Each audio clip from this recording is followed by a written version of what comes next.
వినాయక చవితి అయిపోయిందండి. ఈ గణేష్ నిమజ్జనాలు మా ఊళ్ళో చూశారు కదా. పిల్లల చేత కూడా ఈ విధంగా మనం చేయించడం కూడా మంచిదే అనుకుంటూ ఉంటాను. చిన్నప్పుడు మా మామయ్యారు వాళ్ళు ఈ విధంగానే పిల్లల్ని తీసుకెళ్ళి మా చేత ఈ విధంగానే చేయిస్తూ ఉండేవారు. ఇక వీళ్ళిద్దరిని చూస్తే నాకు మా చిన్ననాటి రోజులు అలా గుర్తొచ్చాయండి. మనం పిల్లలకి ఏదైనా సరే ఏది నేర్పిస్తే అదే మనకి తిరిగి వస్తుంది అంటారు. అది అక్షర సత్యం చెప్పాలి అంటే. మనం ఏదో మా ఇంట్లో వాళ్ళు పెద్దవాళ్ళు చేసేస్తారు కదా, పెద్దవాళ్ళు తీసుకెళ్ళిపోవడం, పెద్దవాళ్ళు కలపడం, ఆ విధంగా కాదండి.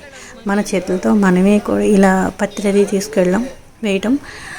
నేనైతే మా దేవుణ్ణి కూడా ఈ విధంగానే మా పిల్లలతోటే వెళ్ళానుకోండి, ఈ విధంగా వేశాను. చూశారు కదా, ఇక్కడ ఎంతమంది పత్రి కూడా తీసుకెళ్తున్నా పక్కన వేసేస్తున్నారు. కొంచెం లాంగ్ వెళ్ళైతే నేను వేశాను.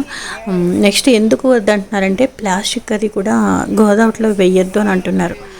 మునుపు చిన్నప్పుడైతే ఎందుకు వేసేవారంటే ఈ పత్రి అంతా కూడా గోదావరిలో వేస్తే కొత్త గోదావరి వచ్చినప్పుడు నీళ్లు ఎర్రగా ఉంటాయి, ప్లస్ ఆరోగ్యానికి కూడా కొంచెం మంచిది కాకుండా ఉండేది. అంటే జ్వరాలు అలాంటివి కంప్లైంట్స్ వస్తూ ఉండేవి. అయితే ఆ విధంగా కాకుండా ఈ పత్రి అంతా కూడా వినాయక చవితికి వేసిన పత్రి అంతా కూడా వేస్తే ఈ పత్రి నుంచి వచ్చిన రసాయనం అంటే ఈ ఆకు రసం అంతా కూడా నీళ్ళలో ఉండేదట. అవి అప్పుడు తాగితే ఆరోగ్యంగా ఉంటారట. కుళాయిలో మనకు వచ్చే నీళ్ళు అన్నీ వస్తుంటాయి.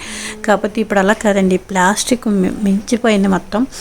నేను చూస్తుండగానే ఒక ఆయన వచ్చి ప్లాస్టిక్తో సహా విసిరేస్తున్నారు. అంటే ఒక్కళ్ళ వల్ల అయితే అవదండి, అది అందరిలోనూ మనం అందరం కూడా స్వతహాగా కూడా ప్లాస్టిక్ అనేది పాడేయకూడదు. మనం నీట్గా ఉంచాలి. మన ఊర్లో మన గోదావరి అని చెప్పేసి అని అనుకోవాలి. అలా కాకుండా అంతా విసిరేస్తున్నారు. ఇది మా గోదావరి గుట్ట దగ్గర కనకదుర్గ గుడి దగ్గర సుబ్రహ్మణ్యేశ్వర స్వామి అండి. మేము ఇలా వెళ్ళి లాంగ్ వెళ్ళైతే నేను వేశాను. వ్యూ చూసారా ఎంత బాగుందో. మాకు ఎక్కడైనా టైంపాస్ అయ్యింది అంటే మా ఒక్క రాజమండ్రి గోదావరి గట్ట నేను చెప్పిన పెద్ద ఒక ఆయన ఎవరు వచ్చారు. ఈ ఆకులన్నీ కూడా ఇలా విసిరేస్తున్నారండి.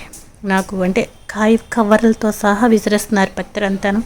అంత దూరం నుంచి వచ్చి కవర్లు జస్ట్ డస్ట్బిన్లో పడేసి ఆకులు ఒక్కటి వేస్తే అంత ఇదిగా ఉంటుంది. వినాయకుడి నిమజ్జనంతో పాటు ఆకులు అయితే పర్వాలేదు, కవర్లు అయితే ఇలా వేస్తున్నారు. దయచేసి ఇలాంటి కవర్లు పాడేయద్దు అని నేను చెప్పడానికి ఒక వీడియో కూడా నేను ఇవాళ చేస్తున్నాను. మన ఇల్లు ఎంత నీట్గా ఉందో మనం తాగుతున్న ఏంటి మన ఊళ్ళో మన గోదావరి కూడా అంత నీట్గానే ఉండాలి కదా.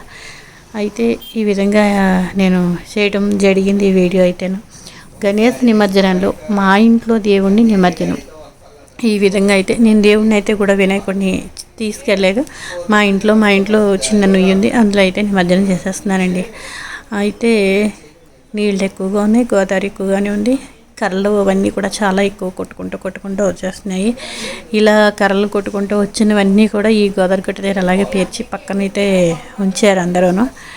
వీళ్ళు బట్టలవి చాకలోళ్ళు ఉంటారు, వాళ్ళు తీసుకుంటారటండి ఈ కర్రలన్నీ కూడాను. పుల్లలు మంట వేసుకుంది కదేనా. గణేష్ నిమజ్జనం అయితే ఈ విధంగా నేను చేస్తున్నానండి. చాలా ఇదిగా ఉంది. గోదావరి బాగా ఎక్కువగా ఉంది. మా గోదావరి గట్టు అంతా కూడా మొత్తం మొన్న వచ్చిన వరదకి మెట్లన్నీ కూడా బురదగా ఉన్నాయి.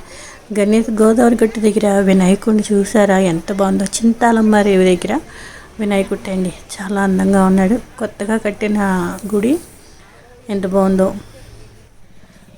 గోదావరి గట్టు అంతా కూడా గణేష్ నిమజ్జనం చేసుకునే వాళ్ళు చాలా మంది వస్తూ ఉన్నారు.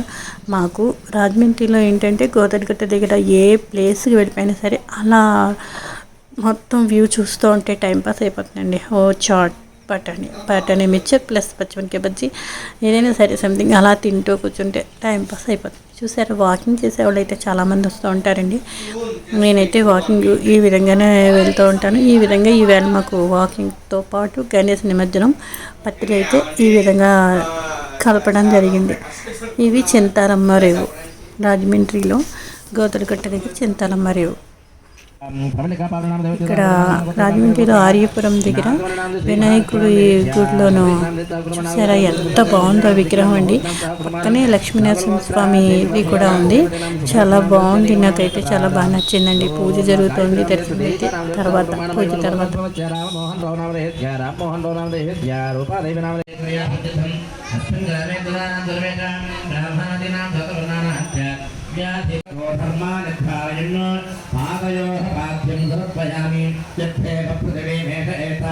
विचक्रमे सतत्त संमहित्वा प्रविद्वदत्तु तवत्तरीयां वेदद्विजत्तत्तिवेत्तनाम हस्तयो अर्किं